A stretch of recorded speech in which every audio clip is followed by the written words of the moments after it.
ya kan? Lalu Ustadz Wapi mengatakan bahwa tidak, dia bukan Ustadz, bukan fiktif, bukan nabi fiktif. Dia lahir di Hadramaut, kata dia. Sayang sekali, referensinya bukan Al-Quran.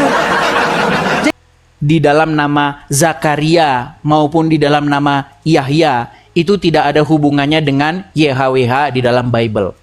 Nah, tapi sayang seribu sayang Pak Ustadz, sayang seribu sayang. Rujukan dari Pak Ustadz adalah blog lagi. Blog tanya jawab dari Kristen Koptik. Kan seperti itu. Tapi sayang seribu sayang Pak Ustadz, rujukannya lagi-lagi bukan Al-Quran gitu loh. Ini yang jadi masalah Pak Ustadz. Allah, tapi kitab Anda pakai lafal Allah gitu loh. Dari mana sampai dapat lafal Allah itu? Dari mana? Kalau tidak ada kata-kata para Allah, Allahmu, itu isi makrifat namanya saudara. Sampai kalau gak ngerti isi makrifat, belajar bahasa Arab dulu sebelum diskusi dengan orang yang pernah juara bahasa Arab gitu loh. Masa lafaz Allah ada semua di kitabnya gitu? Mau ngajarin? Allah Karim, Mas Edis. Ganti makasih dulu Bang David. Terima kasih lafaz Bang Allahnya. Saya tanggapi ya. Oke. Saya tanggapi Pak Ustadz. Ya. Makin menarik diskusi kita ini, tapi sangat disayangkan ya, sekelas Gus pun ya tidak paham-paham. Pak Ustadz, saya sudah pernah mengatakan di dalam diskusi kita yang lampau, saya men-challenge kalau ada umat muslim yang bisa menunjukkan kata Allah di dalam terjemahan LAI, saya terjun dari Monas, sudah saya bilang. Tidak ada di dalam terjemahan LAI kata Allah tidak pernah muncul satu kali pun. Yang muncul itu kata Allah. Begitu loh. Allah sama Allah nggak sama. Kalau Allah itu 5 hurufnya. Hurufnya Latin. A, L, L, A, H. Kemudian kalau Allah hurufnya 4. Alif, Lam, Lam, H. Aduh. Kan seperti itu Pak Ustadz. Oke lah. Tapi gini Pak Ustadz, intinya begini. Pak Ustadz tidak boleh loh. Gus Wapi tidak boleh membahas atau mempermasalahkan terjemahan. Namanya terjemahan. Iya kan? Kalau terjemahan nggak boleh kita merujuk kepada itu sebagai satu patokan yang mutlak. Kita harus kembali kepada naskah aslinya. Nah, begini, Gus Wapi, apakah di dalam bahasa aslinya kata Allah itu muncul? Jawabannya kan nggak muncul. Di dalam naskah Bible berbahasa Yunani, kata Allah tidak muncul. Di dalam Torah, di dalam Tanakh, Torah Nevi'im Veketubim, ya, tidak pernah muncul juga kata Allah. Nggak pernah. Makanya tadi Gus Wapi mengatakan begini, para nabi di dalam Al-Quran, mereka mengatakan bahwa nabi-nabi itu sesungguhnya beribadah kepada Allah. Saya katakan itulah fitnah. Kenapa fitnah? Tolong Pak Gus Wapi camkan ya. Tidak pernah kata itu muncul dalam bahasa para nabi. Lalu bagaimana mungkin Anda nekat mengatakan bahwa nabi-nabi tersebut berbakti kepadanya? Sama tidak pernah kata tungkriung muncul dalam bahasa Indonesia. Lalu bagaimana Anda nekat mengatakan sesungguhnya orang-orang Indonesia itu mereka menyembah kepada tungkriung? Loh, kami nggak punya kata itu Pak Ustadz. Seperti tidak ada para nabi di dalam Bani Israel yang punya bahasa Allah di dalam bahasa mereka. Nah, kemudian saya lanjutkan. Ini tidak pernah Ustadz singgung ini. Dari tadi dia ngeles. Pak Ustadz, ya. Kenapa saya katakan bahwa Muhammadlah satu-satunya nabi yang memberitakan sesembahan bernama Allah? Karena Muhammad satu-satunya nabi setelah Musa ya yang tidak tahu hukum Taurat.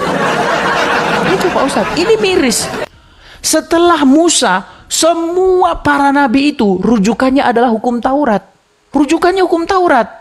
Cuman Muhammad satu-satunya nabi yang tidak tahu hukum Taurat. Makanya sebenarnya dia itu sudah didiskualifikasi sebagai nabi. Setelah Musa, semua nabi itu rujukannya hukum Taurat. Coba, nabi siapa setelah Musa yang tidak merujuk kepada hukum Taurat? Gitu loh. Nah, sekarang begini Pak Ustadz. Nabi-nabi setelah Musa, itu namanya mengandung nama Tuhannya. Contoh, Yehezkiel, ada YHWH-nya, Yehnya. Kemudian Yesayahu, ada Yehnya. Bahkan Yesus sendiri, Yeshua, ada Yahnya, Yahweh menyelamatkan. Nah, di dalam Al-Quran Anda, ada 2 nabi, ya, setelah Musa, namanya adalah Zakaria, ada Yahnya, kemudian Yahya. Pak Ustadz, ini miris. Kenapa saya katakan miris? Kenapa tidak ada satu nabi pun yang mengandung nama Allah di dalam namanya?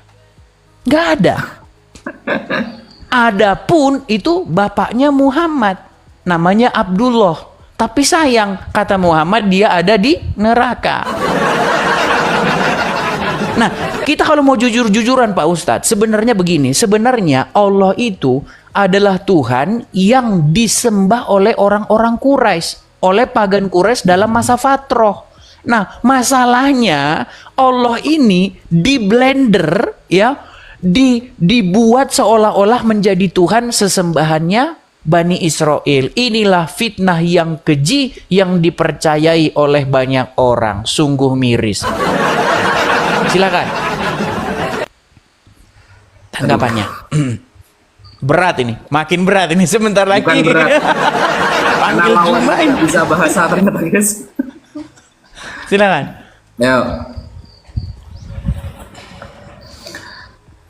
Aduh, bismillahirrahmanirrahim. Ini kayaknya salah lawan saya ini, guys. Berat. Lawannya sama sekali gak bisa bahasa. Bayangkan. Kenapa nama-nama nabi tidak ada unsur-unsur Allah. Padahal nih di dalam kitab Anda semua nama nabi di dalam kitab Anda tidak ada yang ada unsur Yesusnya. Bayangkan.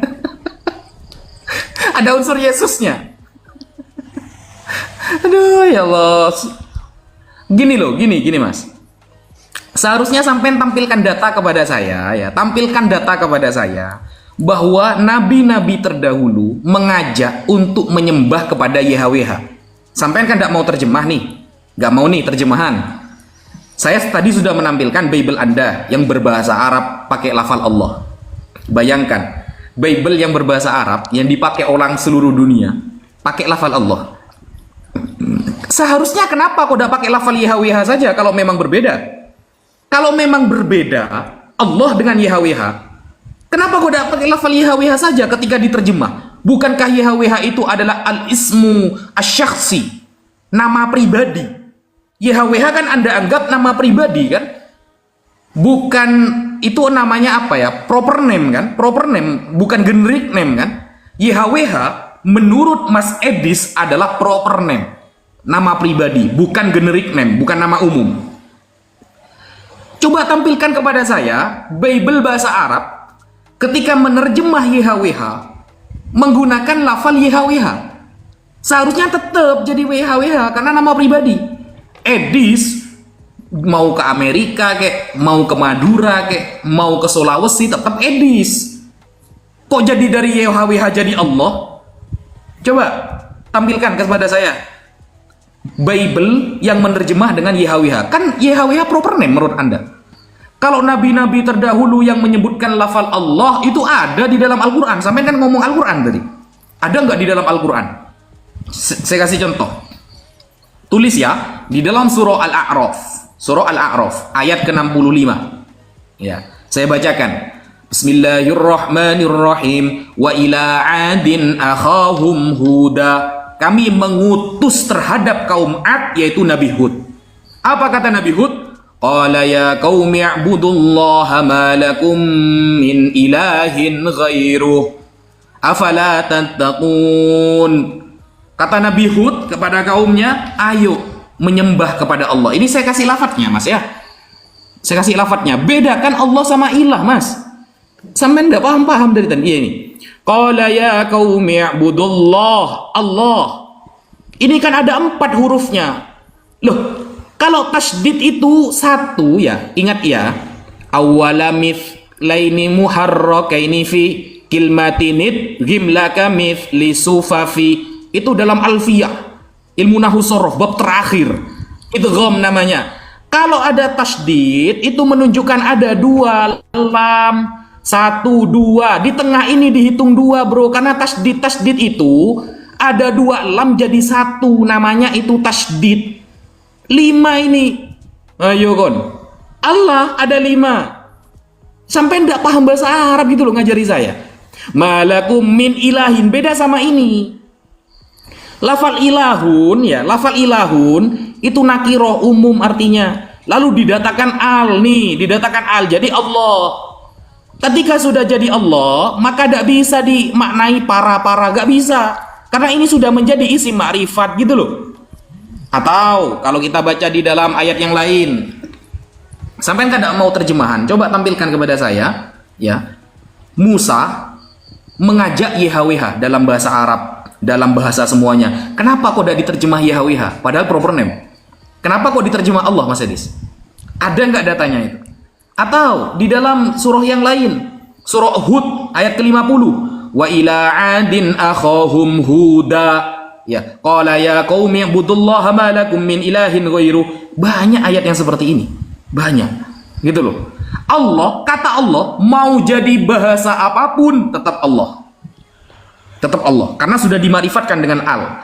YHWH diterjemah bahasa Arab jadi Allah, gak malu.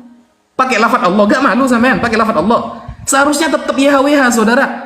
Mana YHWH-nya? Kok ganti-ganti nama gitu? Kok jadi Allah? Sekian. Terima kasih. Baik. Sayang sekali ya, mengenai Zakaria dengan Yahya tadi sama sekali udah 4 seri nggak disinggung. Nggak disinggung. Nggak disinggung sama sekali. Nampaknya Ustadz Wahbi menghindari pengakuan yang sangat memberatkan bahwa Allah sama dengan YHWH. Oke, baik. Tadi pertanyaan saya begini Pak Ustadz Wahbi.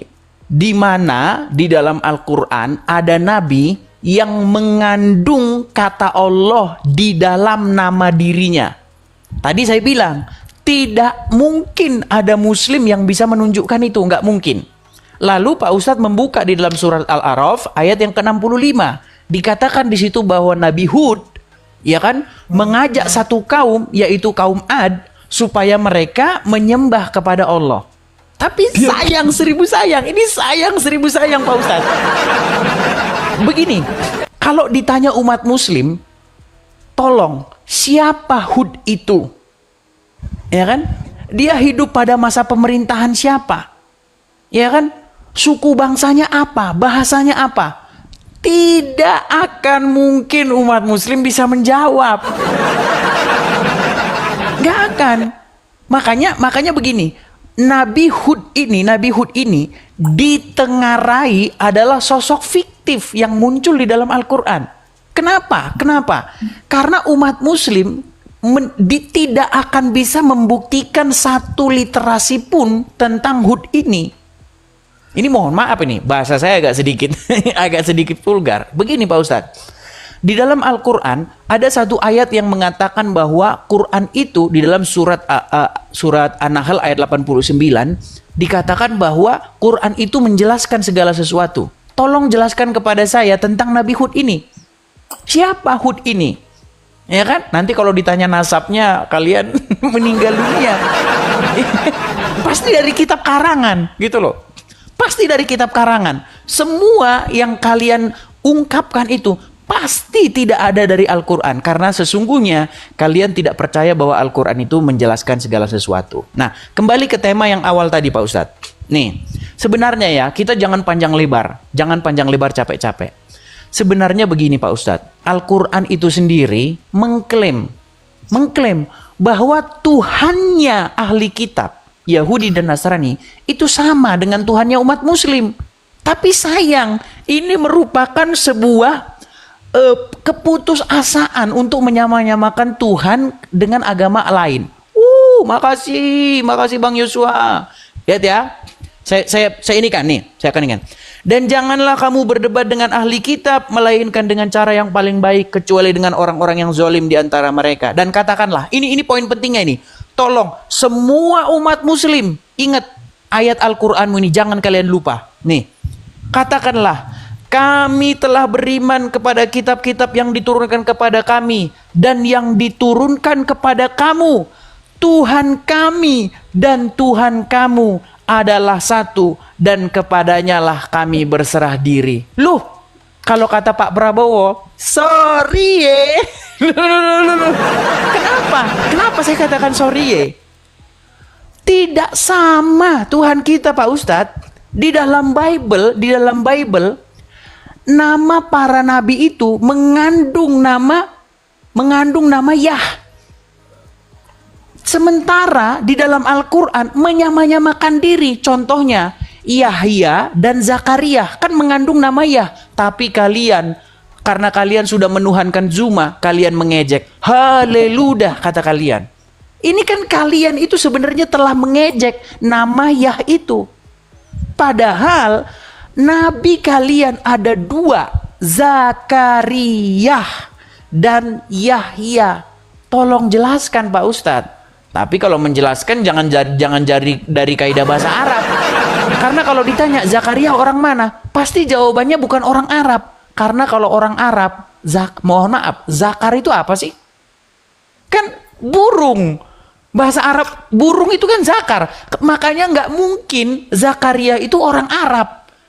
Zakaria itu di dalam literatur Islam orang Yahudi. Yahya juga orang Yahudi. Jadi mustahil menjelaskan definisi namanya menurut kaidah bahasa Arab. Iya. Sama seperti nama orang Batak, Luhut Panjaitan, dijelaskan menurut kaidah bahasa Jawa. Ya nggak nyambung. Masa nama Luhut diterjemahkan menurut kaidah bahasa Arab? Nggak bisa. Harus bahasa dari mana nama itu berasal. Seperti itu Pak Ustadz. Jadi tolong merujuk ke situ. Tadi Pak Ustadz sudah mengakui bahwa Allah itu adalah Yahweh. Tapi sayang, sorry ye.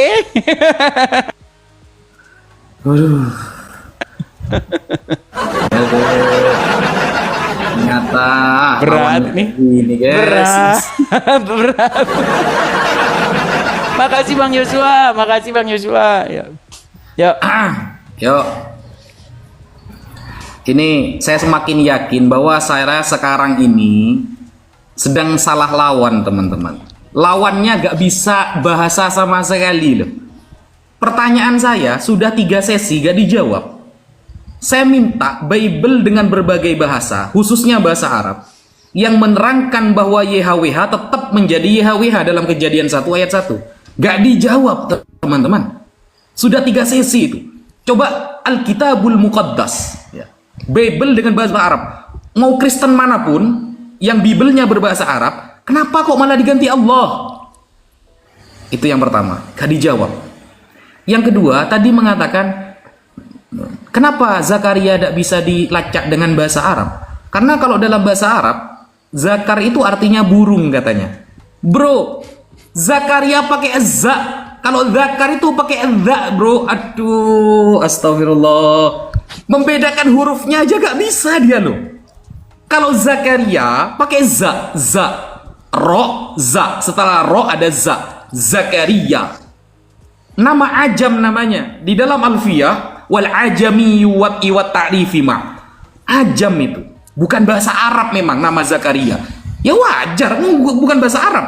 Zakaria bukan orang Arab. Yang saya tanya, kok ada Tuhan bernama Yesus, orangnya di Israel, bahasa setiap hari Aramaik, tapi namanya jadi Yunani. Namanya jadi Yunani, guys. Yesus. Kok bisa? Ayo, orang Israel di Palestina sana, kitabnya bahasa setiap harinya Aramaik, tapi jadi Yesus. Yang parah lagi nih, Zakaria ketika masuk dalam perjanjian lama, jadi apa? Jadi apa anaknya yang bernama Yahya? Jadi Yohanes.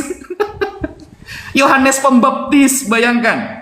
Dari Yahya jadi Yohanes Pembaptis. Kan gak nyambung itu. bedakan dis antara za dengan dzal. Kalau dzal, dzakaro, yadhkuru, dzakar, bisa bermakna burung.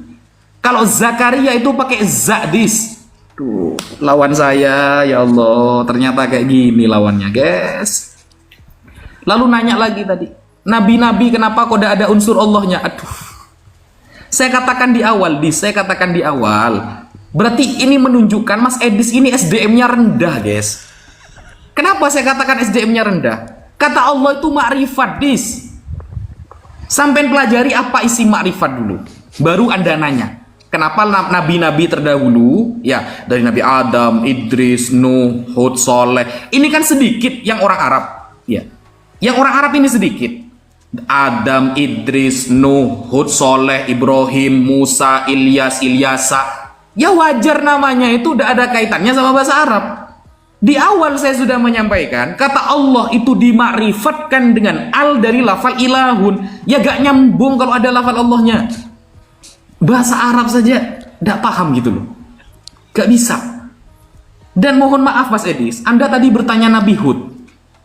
Kalau sampai saya nanya silsilahnya, maka Anda akan kelimpungan, katanya Mas Edis. Bro, jangan nanya Nabi Hud terlalu jauh.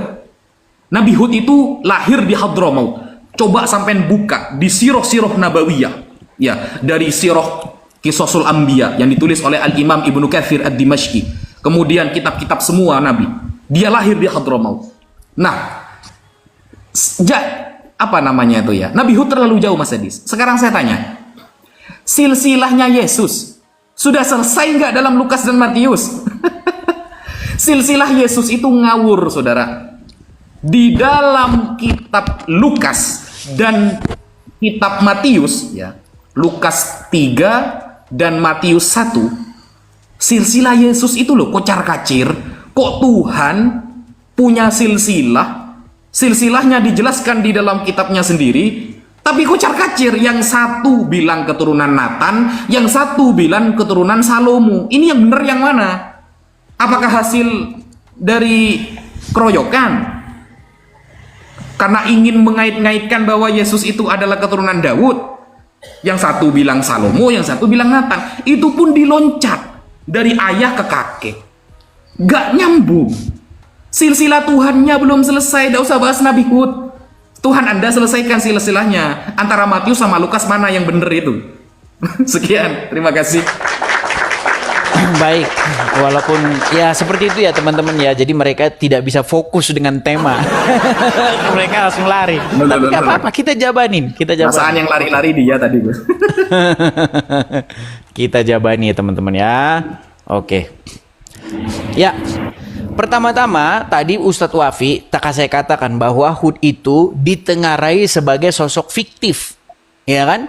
Lalu Ustadz Wafi mengatakan bahwa tidak, dia bukan ustadz, bukan fiktif, bukan nabi fiktif. Dia lahir di Hadramaut, kata dia. Sayang sekali, referensinya bukan Al-Quran. Jadi begini Ustadz Wafi, Gus Wafi. Sebenarnya klaim Al-Quran yang mengatakan bahwa Al-Quran itu menjelaskan segala sesuatu. Likulli syai'u, ya kan? Menjelaskan apapun, menjelaskan segala sesuatu. Tapi sayang, hanya di bibir saja. Ya kan? Engkau boleh bilang bahwa Quran menjelaskan, tapi sayang, hanya di bibir saja. Ya, hanya di bibir saja. Buktinya, kalau kita tanya, Hud itu lahir di mana? Di Hadramaut itu di Quran mana? Oh, itu dari kitab karangan begini. Bukan Al-Quran. Oke, kita kembali ke poin kita. Tadi agak sedikit menyimpang. Begini Pak Ustadz, tadi Pak Ustadz bertanya, kenapa di dalam Kejadian 1 ayat ke-1 Yahweh dirubah jadi Allah? Gak ada Pak Ustadz. Di dalam Kejadian 1 ayat 1 itu bahasa Ibraninya Bereshit bara Elohim et hasamayim ve et haaretz. Gak ada di situ Bereshit Yahweh, gak ada. Memang Bereshit bara Elohim. Memang Elohim. Gitu loh. Kok mana Yahweh? Memang nggak ada di situ. Kata Yahweh nggak ada.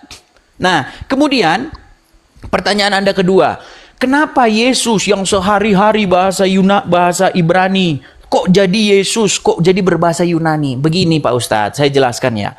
Pengaruh budaya atau menerjemahkan budaya orang mengaruh kepada budaya lain, itu wajar. Saya kasih contoh ya, saya kasih contoh. Bayangkan, dari Yunani sana, dari Latin sana, sampai lo ke Indonesia. Saya kasih contohnya. Sri Sultan Hamengkubuwono, itu di belakangnya tulisannya begini. X1, X2. Sekarang saya tanya, dari mana ceritanya? Dari mana ceritanya di Indonesia, di Pulau Jawa, tapi kok namanya X1? Dari mana jalan ceritanya itu? Nah, ini Pak Ustadz gak ngerti. Makanya begini Pak Ustadz, ada yang namanya bahasa internasional, gitu loh. Nah, Injil atau pemberitaan tentang Yesus itu nggak ngendok di Israel sana, di Israel. Karena bahasa Ibrani itu yang make cuman rumpun kecil yang make. Sama seperti bahasa Indonesia yang make cuman orang-orang di Asia Tenggara. Bahasa internasional yang kita pakai dalam kajian yang umum itu bahasa Inggris, sekarang bahasa Inggris. Dulu bahasa Latin, bahasa Yunani. Makanya pemberitaan Injil itu yang go internasional gitu loh. Pemberitaan Injil itu makanya diberitakan dalam bahasa yang pada waktu itu bahasa internasional, yaitu bahasa Yunani. Sampai sekarang loh. Coba nama-nama pohon ya nama-nama misalnya fosil Pithecanthropus erectus, itu semua bahasa-bahasa Yunani loh, jangan salah. Nama-nama ilmiah sampai sekarang itu bahasa Yunani. Lambda, beta, gamma, itu nama-nama Yunani. Ya kan? Satuan hambatan itu ohmmeter. Itu semua karena ilmu pengetahuan yang pesat memang bahasa Yunani. Gitu loh. Makanya pemberitaan Injil itu seperti itu. Tapi kita ke fokus yang utama ini Pak Ustadz. Terus tadi Yohanes, nama anaknya ini Zakaria. Ya, namanya jadi Yohanes. Di dalam bahasa aslinya itu Yohanan. Makanya jadi Yohanes. Nah, sekarang yang belum Pak Ustadz sentuh, gini Pak Ustadz, saya mau nanya ini. Ini biar kita nggak kemana-mana, fokus dulu. Pak Ustadz, saya mau nanya ini serius nih. Apakah Gus Wafi setuju bahwa Allah itu sama dengan YHWH? Nah, kalau setuju apa alasannya? Kalau tidak setuju apa alasannya? Dan tolong ini dijawab ini. Kenapa ada dua nabi, Zakaria dan Yahya, itu mengandung nama Yah? Kalau kita tadi kan Pak Ustadz sudah bilang itu nama-nama ajam, maka mustahil itu dijelaskan menurut kaidah bahasa Arab. Nah, seperti nama Zakaria, kemudian Yohanan ya di dalam bahasa Ibrani itu mengandung nama Yah di dalamnya. Tolong fokus di situ Pak Ustadz. Karena udah 5 sesi Pak Ustadz nggak mau bahas itu. Saya rasa Pak Ustadz takut ini. Silakan. Takut sama jamaah dia. Silakan Pak Ustadz. Yuk. Oke, bismillahirrahmanirrahim. Gini Mas Edis ya, saya ajari sedikit bahasa Yunani Mas Edis. Kayaknya lebih tahu saya Yunani daripada Mas Edis ini. Kok bisa lebih pinter Islam tuh bahasa Yunani daripada X? Itu bahkan bukan bahasa Yunani, itu Romawi, Dis. Betul. Itu Latin Romawi, saya bilang tadi. Yunani. Jadi X Latin gitu. Saya bilang tadi. Bukan Yunani itu. Yunani bukan Romawi, itu Latin. Theos gitu itu Yunani. Ya. Arche, Hologos itu Yunani. Kalau X itu Romawi namanya, Dis. Ya, itu pertama ya.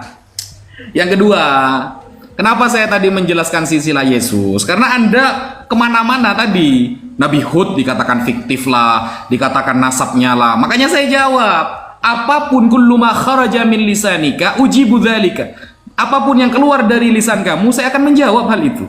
Gitu loh. Jadi saya jawab, Dis. Kemudian Zakaria, ya, Zakaria. Kenapa ada yahnya? Kan begitu. Nah, itu kan bahasa di zaman Nabi Isa. Karena sezaman antara Nabi Isa dengan Nabi Zakaria, sezaman, Dis. Di dalam literasi Nabi Isa berbahasa Aramaik. Apakah iya itu kaitannya dengan Yahweh?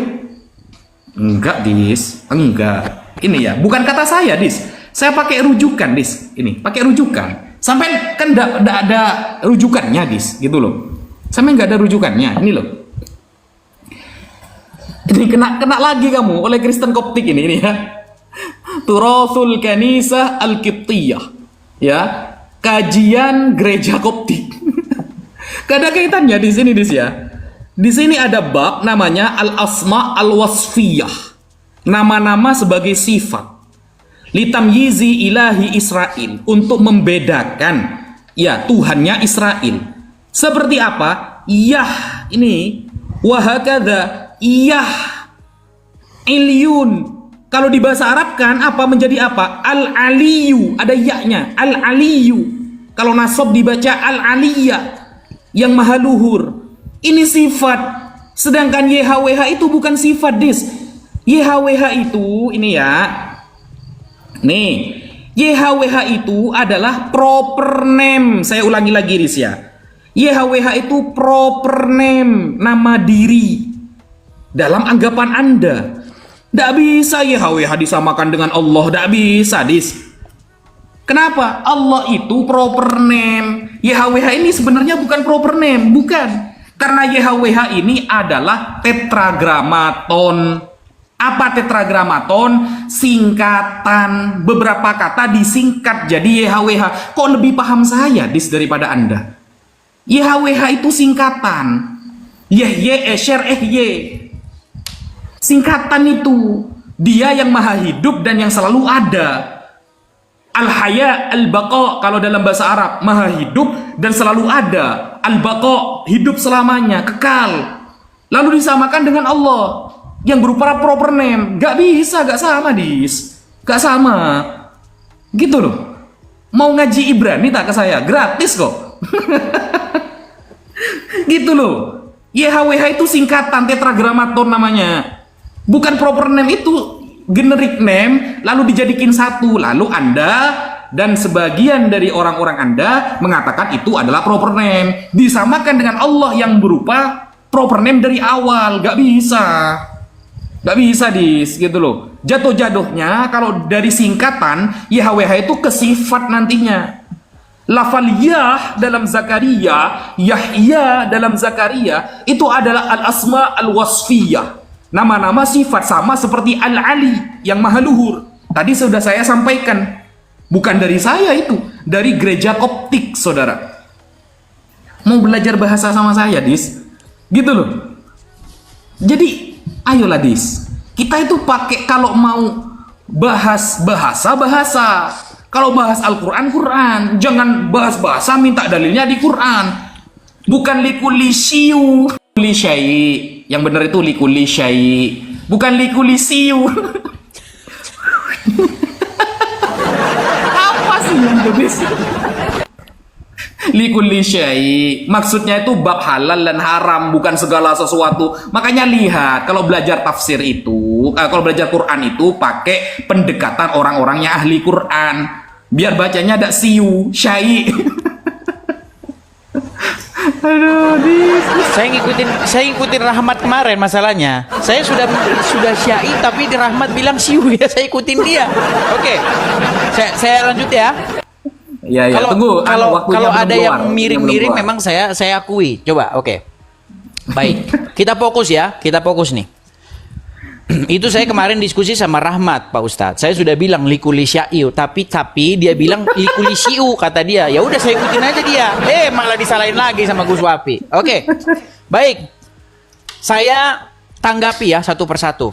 Tadi Pak Ustadz Wapi mengatakan bahwa kata Yah di dalam nama Zakaria maupun di dalam nama Yahya itu tidak ada hubungannya dengan YHWH di dalam Bible. Nah, tapi sayang seribu sayang Pak Ustadz, sayang seribu sayang. Rujukan dari Pak Ustadz adalah blog lagi. Blog tanya jawab dari Kristen Koptik. Ini yang miris, teman-teman. Kaum muslimin, lihatlah seorang Gus, ya. Rujukannya apa? Rujukannya blog tanya jawab orang Kristen Koptik. Ini miris. Harusnya rujukannya adalah Al-Quran, Gus. Di dalam Al-Quran, di dalam surat Al-Ankabut, ayat yang keberapa tadi, 46 tadi ya, dikatakan, katakanlah kepada ahli kitab, Tuhan kami dan Tuhan kamu adalah satu, dan kepadanya kami berserah. Ini bagaimana mungkin Al-Quran yang menyuruh umat muslim untuk berkata kepada ahli kitab bahwa Tuhanmu dan Tuhan kami itu satu. Tapi sayang, ahli kitab akan menjawab, sorry Iya, begitu loh. Karena begini Pak Ustadz, sebenarnya akar masalahnya itu akan adalah Muhammad itu kan mencari dukungan dari orang-orang Yahudi dan orang-orang Nasrani. Ya kan? Dari ahli kitab. Makanya dulu kiblatnya itu ke Baitul Muqaddas, ke Baitul Maqdis. Ya kan? Nah, ketika kiblatnya ke Baitul Maqdis sama dengan orang-orang Yahudi ke Yerusalem, memang Muhammad ingin mempromosikan, mengatakan kepada orang-orang Quraisy bahwa Tuhan yang benar itu bukanlah Allah, bukan Al-Lata Al-Uzza, bukan Al-Manat, bukan yang kalian sembah di rumah berhala kalian di Mekah, ya, bukan di Ka'bah. Tapi sayang, begitu lamanya orang Yahudi tidak ada yang mengakui kenabian Muhammad. Nah, setelah Muhammad putus asa, barulah akhirnya kiblat dipindahkan bersamaan dengan kiblatnya orang-orang Quraisy. Karena orang Yahudi tahu, bagaimana mungkin ada nabi buta Taurat? Bagaimana mungkin ada nabi setelah Musa loh ya? Bagaimana mungkin ada nabi setelah Musa rujukannya bukan Taurat, tidak ngerti Taurat? Gitu loh. Bagaimana mungkin dia berkata tentang Tuhan? Orang hukum Taurat aja dia kagak ngerti. Di dalam hukum Taurat itu ada ayat, ada 10 hukum ya. Jangan mengingini istri sesamamu. Tapi sayang Pak Ustadz, di dalam Al-Quran Allah justru memprakarsai bagaimana Muhammad akhirnya menikah dengan bekas istri anak angkatnya, yaitu Zainab. Gitu loh. Kan ada. Maka kami nikahkan kamu dengan bekas istri Zaid tatkala Zaid sudah menyelesaikan keperluan terhadap istrinya, agar tidak ada keberatan bagi orang-orang mukmin untuk menikahi bekas istri anak-anak angkatnya. Pak Ustadz, di dalam Bible, hukum Taurat, jangan kamu mengingini istri sesamamu. Di dalam Quran, kebalikannya. Jadi beda Pak Ustadz. Jadi sekalipun kalian mengatakan Tuhan kami dan Tuhan kamu adalah satu, kami hanya menjawab, sorry gitu loh. Ya, kemudian tadi masalah bahasa Yunani. Saya sekolah ini Pak Ustadz. Di dalam Al-Quran ada kata Injil. Dan Pak Ustadz sudah sering mengatakan, Gus Wapi, itu diturunkan dari bahasa Yunani. Dari kata Euangelion yang artinya kabar baik. Sayang 1000 sayang Pak Ustadz. Al-Quran atau bahasa Arab itu mempunyai kosakata yang sepadan dengan Euangelion. Yaitu basyar. Ya kan? Kabar gembira. Makanya ada istilah yubashiruka innama ana rasulu li ahaba laki gulaman zakian. Yubashiruka, kami beritakan kepada kamu kabar gembira. Nah, basyar atau kabar gembira itu aturannya Injil itu bahasa Arabnya basyar, bukan jadi Injil. Gimana? Injil itu kan bahasa Yunani. Nah, sebenarnya secara tidak langsung Al-Quran telah mengiyakan bahwa Injil ditulis dalam bahasa Yunani. Demikian. Silakan.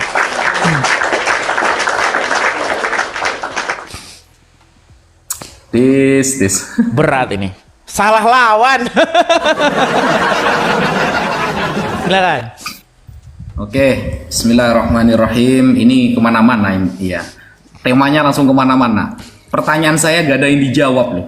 Tadi padahal tentang Yahya, tentang Yohanes sudah saya jawab, tentang Zakaria sudah saya jawab.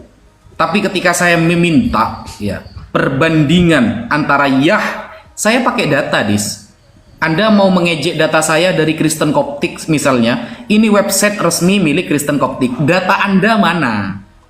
Seharusnya sampean punya data pembanding, Mas Edis. Sampean harus punya data pembanding. Enggak loh, ternyata di dalam Kristen Protestan seperti ini loh. Kristen Koptik salah, keren. Saya ajukan keren. Kalau kata Yah yang Aliyun sepadan dengan Al-Aliyu yang maha luhur, berbeda dengan YHWH yang tetragramaton, singkatan dari Yahya Esyarehye itu gak sama. Sampai punya datanya, Dis. Keren. Tapi setelah saya sampaikan dari kalangan Kristen Koptik, websitenya resmi, sampai cuma menyalahkan websitenya. Sampai gak punya data pembanding di sana. Apa data pembanding Anda? Kalau antara Yah dengan YHWH sama sekali gak ada kaitannya. Kan lucu gitu loh. Saya dari tadi pakai kata loh. Kemudian tadi mengait-ngaitkan Injil. Injil adalah Evangelion yang sama dengan Al-Bashar. Bukan Al-Bashar, Dis. Al-Bashar itu Al-Bashar itu artinya manusia. Bisa bermakna kulit, itu Bashar. Al-Bushro, maksud kamu itu Bushro mungkin, kabar baik. Bushro, yubashiruna, mereka mengabarkan kabar baik. Bushro, Dis, bukan Bashar. Kalau Bashar itu manusia artinya, Dis. Aduh, Dis, salah lawan saya. Kemudian, kata Injil diambil dari kata Evangelion. Coba, saya pengen tahu, Dis. Injil dari Evangelion. Ya, perubahan katanya coba tampilkan kepada saya. Perubahan kata dari Injil menjadi Evangelion. Bukan Evangelion, bukan. Evangelion cara bacanya. Ya. Coba sampaikan. Kalau kata Injil di dalam Al-Qur'an, ya, kalau kita buka di dalam kamus Arab yang mengenai Al-Qur'an, kamus bahasa Arab untuk Al-Qur'an itu dari kata an-najlu wa huwal aslu.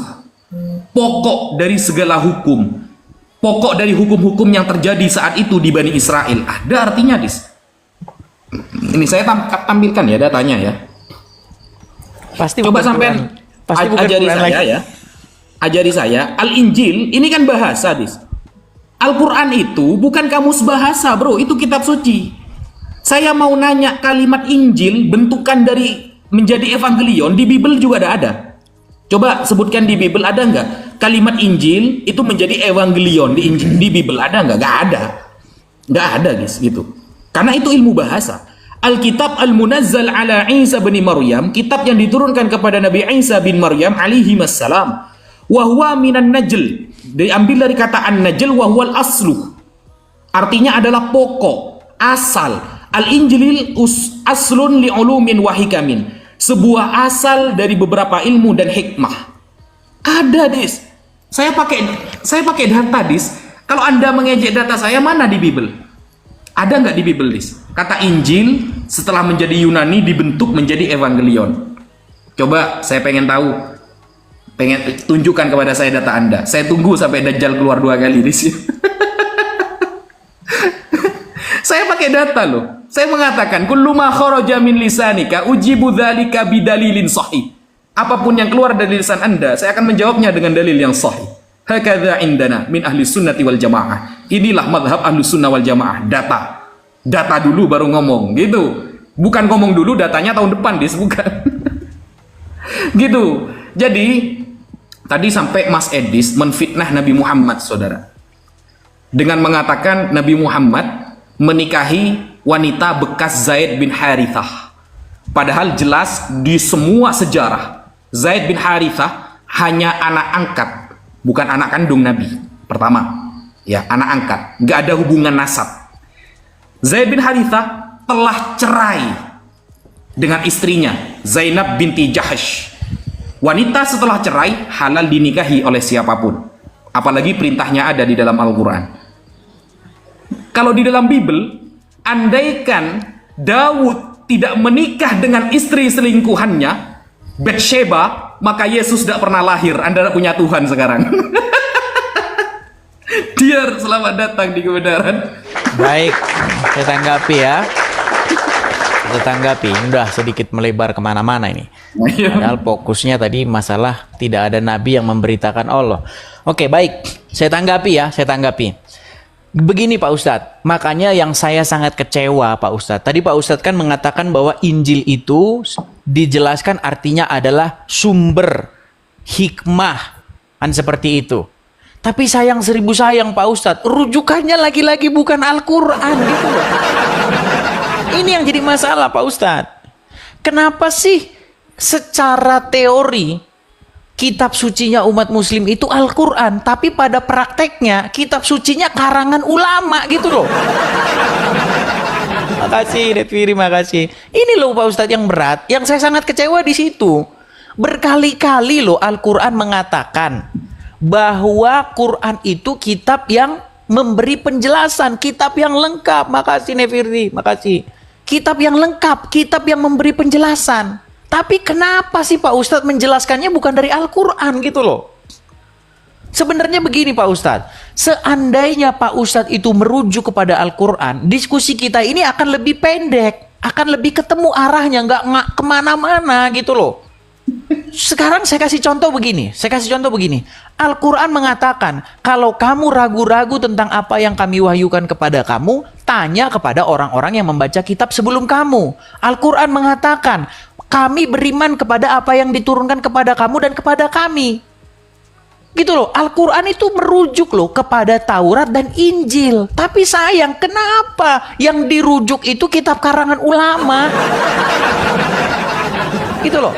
Karena memang secara kaidah bahasa, kata Injil di dalam Al-Quran itu nggak bisa dijelaskan. Karena apa? Karena itu bukan bahasa Arab. Sama seperti begini loh. Ada orang Jawa nulis laporan dalam bahasa Jawa.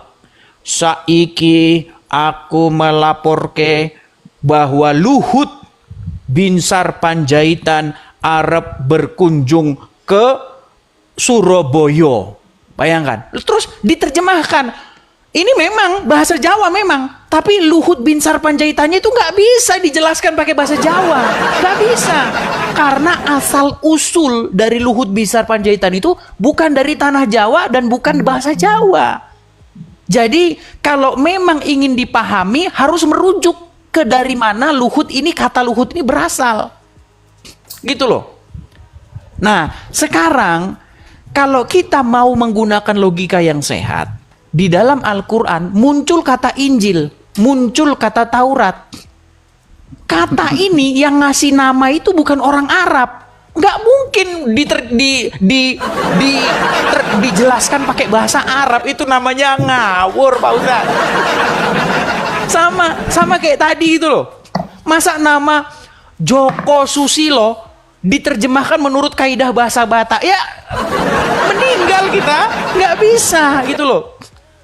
Kata Taurat itu dilacak bahasa Ibraninya dari kata Torah, artinya hukum, ketetapan atau ajaran, pengajaran, gitu loh.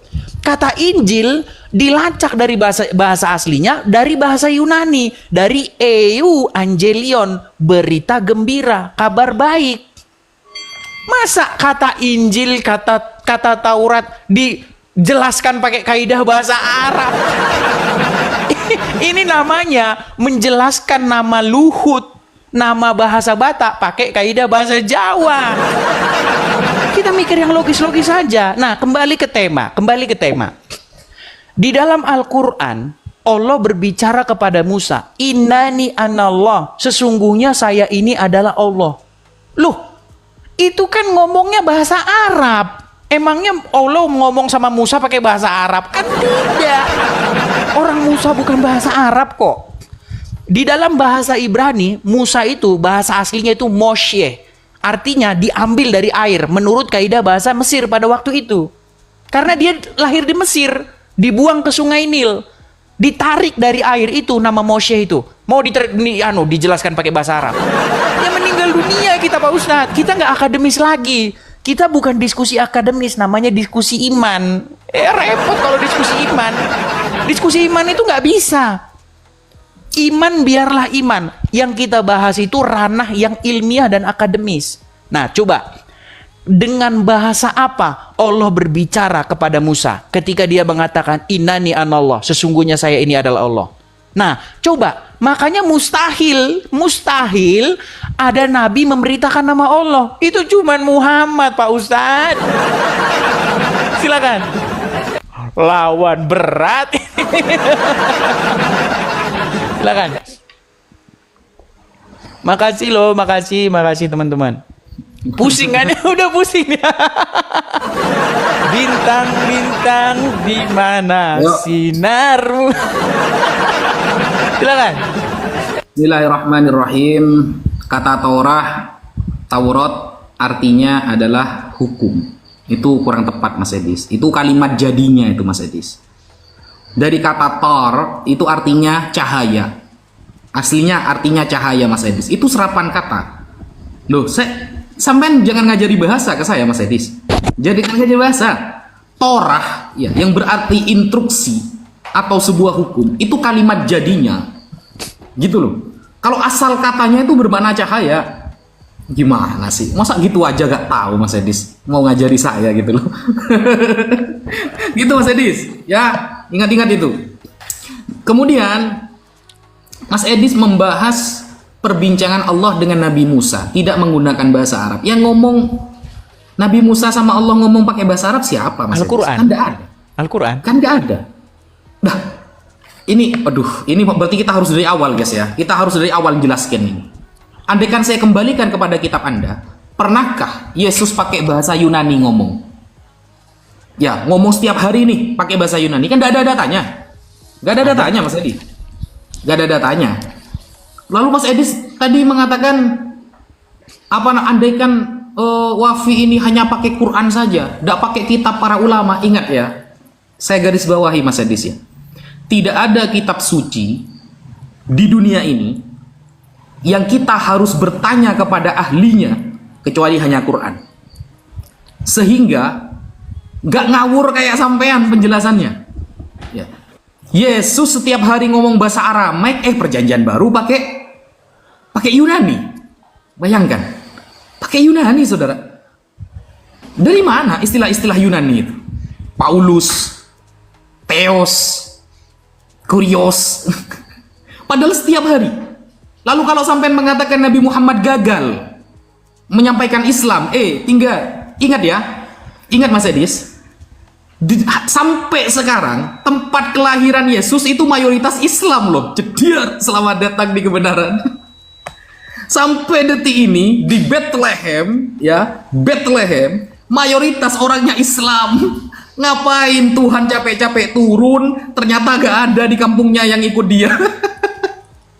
Ayo, sampai nanya ke Palestina itu ya, di daerah Bethlehem itu ya, tanyakan agamanya itu mayoritas apa? Kristen, pret.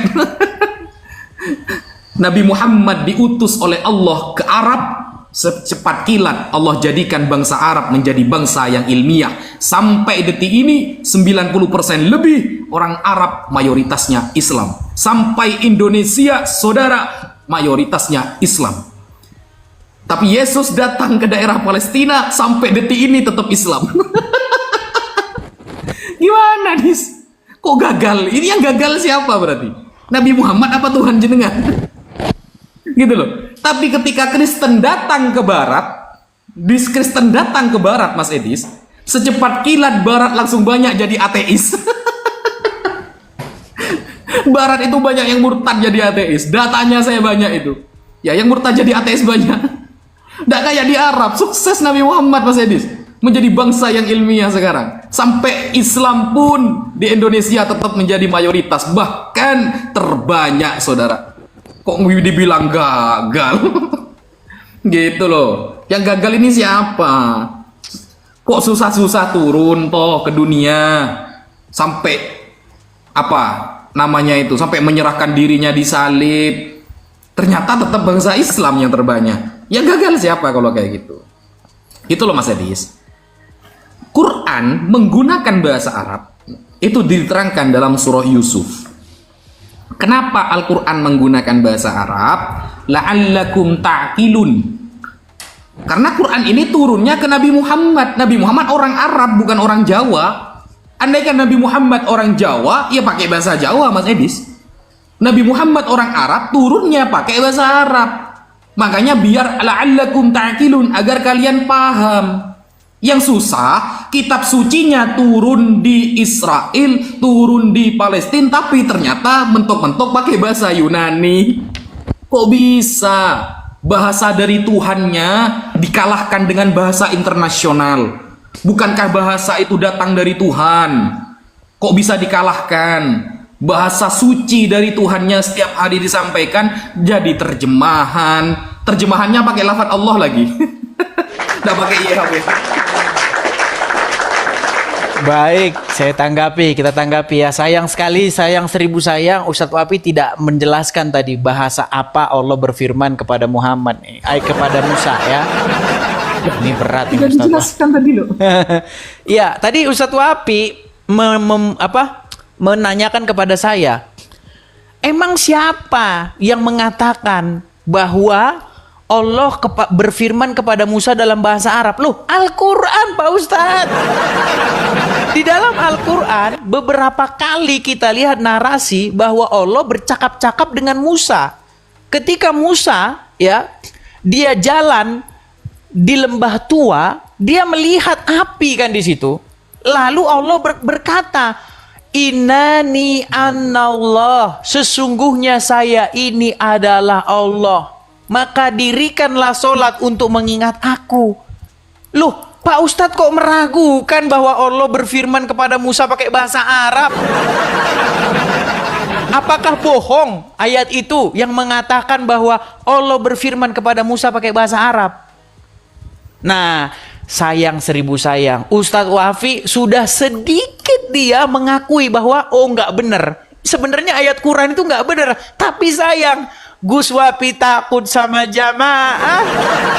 Kita tahu dia takut sama jamaah. Dia takut ingin mengatakan, wahai kaum muslimin, kabar buruknya bahwa Al-Quran kita itu tidak benar, kaum muslimin. Karena apa? Karena sesungguhnya Allah tidak pernah berfirman kepada Musa di dalam bahasa Arab, sebab Musa bukan orang Arab. Makanya begini lagi, kembali lagi ke awal lagi.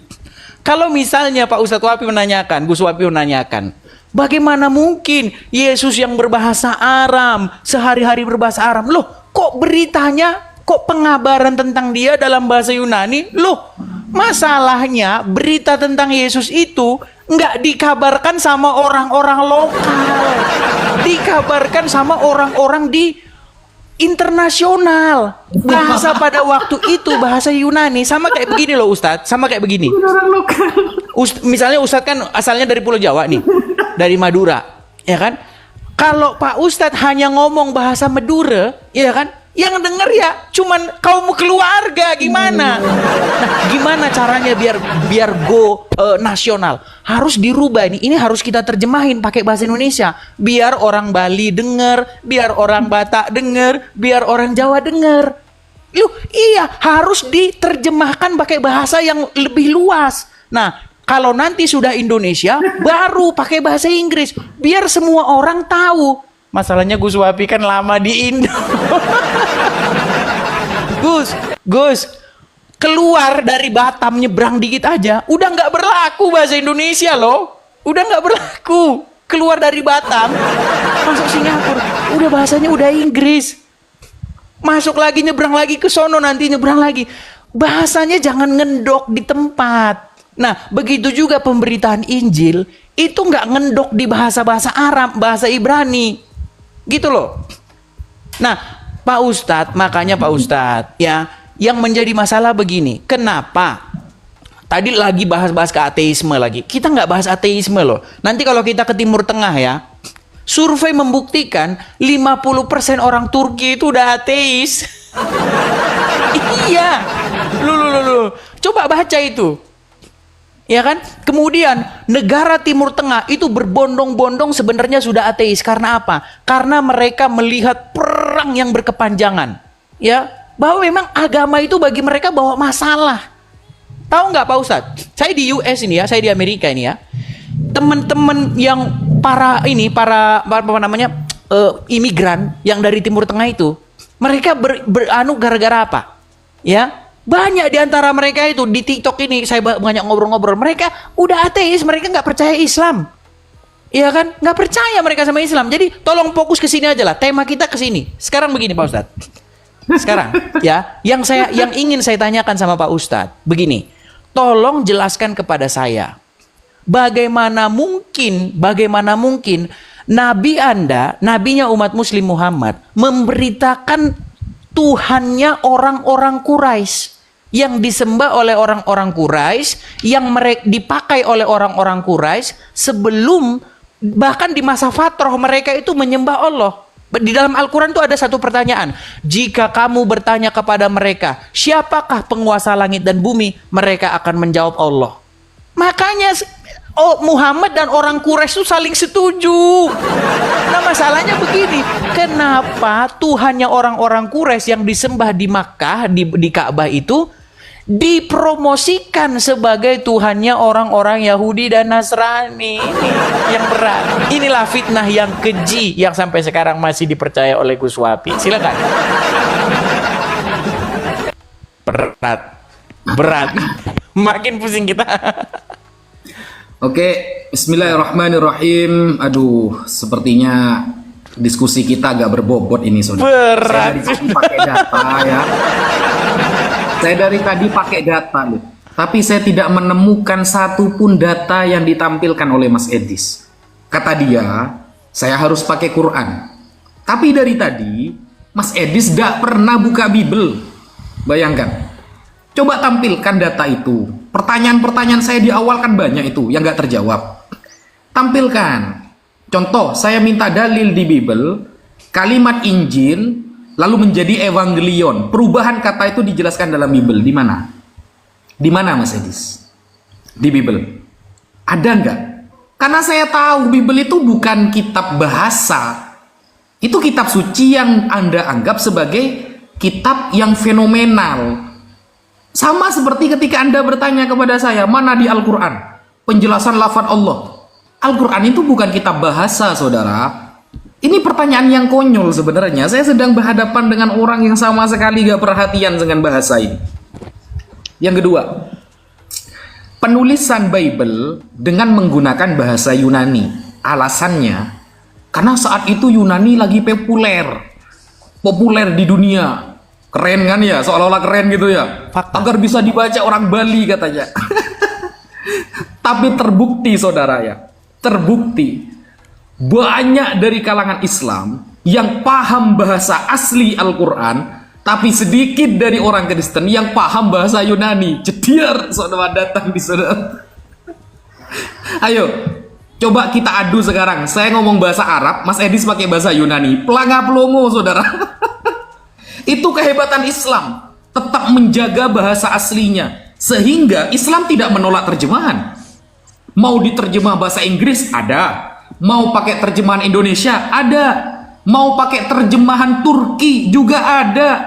Tapi bahasa aslinya harus tetap baku, karena kalau nanti terjemahan itu salah, maka kita akan merujuk ke bahasa aslinya.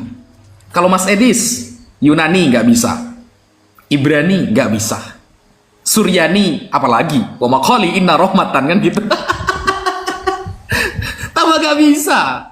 Sehingga ketika dari kecil orang Kristen sudah diajari terjemahan, kalau ada terjemahan yang salah, mereka gak tahu bahasa aslinya.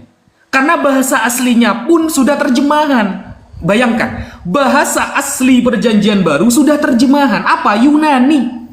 Karena bahasa asli Yesus adalah Aramaik. Bahasa asli Yesus adalah Aramaik. Jadi bahasa Perjanjian Baru itu sudah terjemahan dari dulu. Diterjemah lagi ke Indonesia, diterjemah lagi ke Yunani, diterjemah lagi ke Jawa. Dari terjemahan diterjemah. Beda sama Quran. Al-Quran, banyak orang Islam bisa membaca Al-Quran. Banyak orang Islam paham bahasa Arab, apalagi yang ada di pesantren, saudara. Tetapi ketika ada terjemahan yang salah, maka kita bisa mengoreksi mana yang salah dan mana yang benar. Itu kehebatan umat Islam, Mas Edis. Quran bukan tidak menerima terjemahan, tapi Quran tetap membakukan bahasa asli dari Sayyidina Muhammad Sallallahu Alaihi Wasallam, agar suatu saat kita belajar bahasa Arab, ada ketikan yang salah dari terjemahan, kita tahu. Kalau Bible dari awal sudah terjemahan Yunani, sedangkan bahasa asli dari Yesus adalah Aram, diterjemah lagi Indonesia. Bayangkan. Makanya Mas Edis adalah, mohon maaf, umat salah terjemahan. Karena bahasa aslinya aja gak bisa gitu loh. Bahasa aslinya nggak bisa. Bahasa Aram yang asli berarti Aram. Yunani itu sudah terjemahan berarti. Jadi umat salah terjemahan ini susah kalau ngomong sama umat yang tahu teks asli, gitu loh.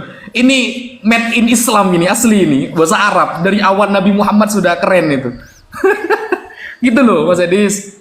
Jadi hancur kalau ngomong sama Islam, hancur Mas Edis. Sudahlah.